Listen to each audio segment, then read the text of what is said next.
La nuit de Lampedusa, c'est le retour de l'enfant léopard.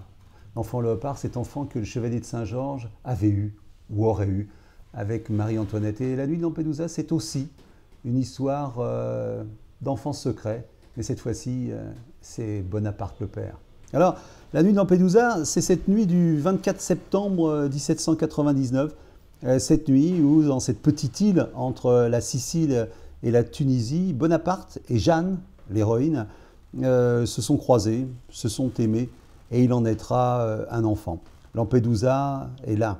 Et on voit que Lampedusa, c'est le lieu de rencontre de deux itinéraires. Celui de Bonaparte qui revient d'Égypte, il part d'Alexandrie, il part d'Égypte où il n'a pas réalisé la campagne qu'il souhaitait.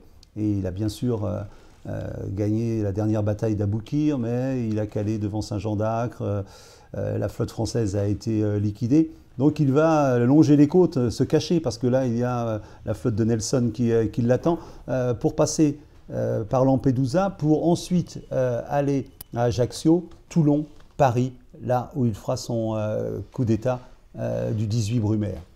Et dans le même mouvement, Jeanne, qui est le dernier amour du chevalier de Saint-Georges, qui est enceinte du chevalier de Saint-Georges, elle l'apprend le jour de l'enterrement, parce que le livre commence au moment où on enterre Saint-Georges et au moment où Bonaparte rentre au Caire.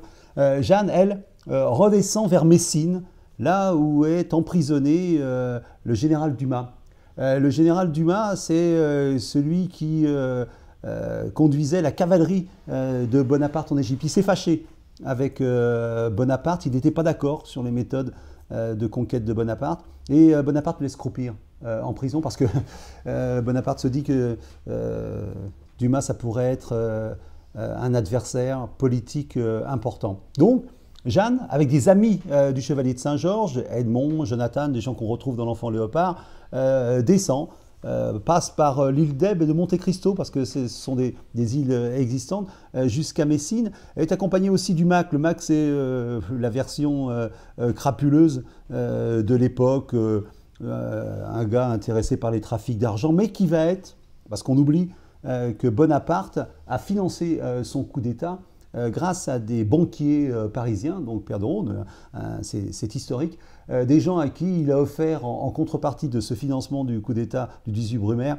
la Banque de France. Eh oui, la Banque de France, ça a été la contrepartie de ce coup d'État. Ils descendent donc jusqu'à Messine, et comme Jeanne doit rencontrer Bonaparte, elle va le faire sur cette île-là. Et là, Bonaparte va tomber amoureux de Jeanne. Ça va être fugitif, ils vont juste se croiser et ne plus se revoir. Et Bonaparte qui est amoureux, mais en plus a besoin d'un héritier. Parce que Joséphine qui est restée à Paris, Joséphine ne pourra pas avoir d'enfant. Et en plus, Joséphine le trompe. Elle le trompe avec un espèce de petit militaire aux yeux et au su de tout le monde. Il veut la répudier. Et Joséphine va s'accrocher. Et Joséphine, c'est une guerrière. Et Joséphine va récupérer Bonaparte dans une scène qui est dans le livre et qui est une scène historique où elle se répand sur le paillasson de Bonaparte avec ses enfants pour qu'il ne la répudie pas. Ça fait partie de toute cette trame historique, parce que ce livre est complètement et 100% historique et en même temps 100% romanesque, parce que ce personnage de Jeanne, c'est bien sûr ces personnages qui sont nés dans l'Enfant Léopard, et qui existe surtout dans l'imagination de l'auteur, mais beaucoup dans l'histoire. Donc voilà, ce sont deux mouvements comme ça, deux ambitions, deux trajectoires qui se coupent à Lampedusa. Alors, ce livre, qu'est-ce qu'il y a derrière? Il y avait d'abord, pour moi, j'avais une idée folle. Je voulais d'abord comprendre pourquoi Bonaparte avait complètement été désemparé le 18 Brumaire. Pourquoi il avait failli rater son coup d'État. Pour moi, Bonaparte était tout simplement amoureux. Il avait une inquiétude folle à l'égard de Jeanne. Il se demandait où était Jeanne, où était cet enfant, parce que Bonaparte est sûr que Jeanne porte son enfant, c'est-à-dire son avenir, puisque Bonaparte se croit un destin, et il aura ce destin-là, et il n'aura pas l'héritier qu'il souhaitait.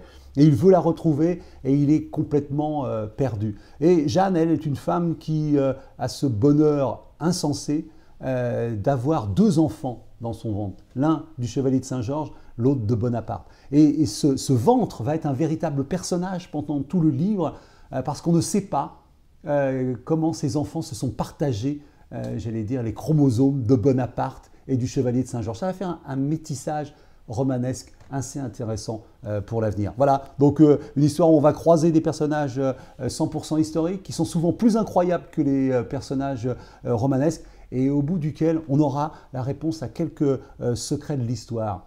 Sauf que sont devenus l'enfant de Jeanne dont le père est Bonaparte et qui est devenu l'enfant de Jeanne dont le père est le chevalier de Saint-Georges. Je pense qu'on le connaîtra, la réponse à cette question, dans la suite de La Nuit de Lampedusa.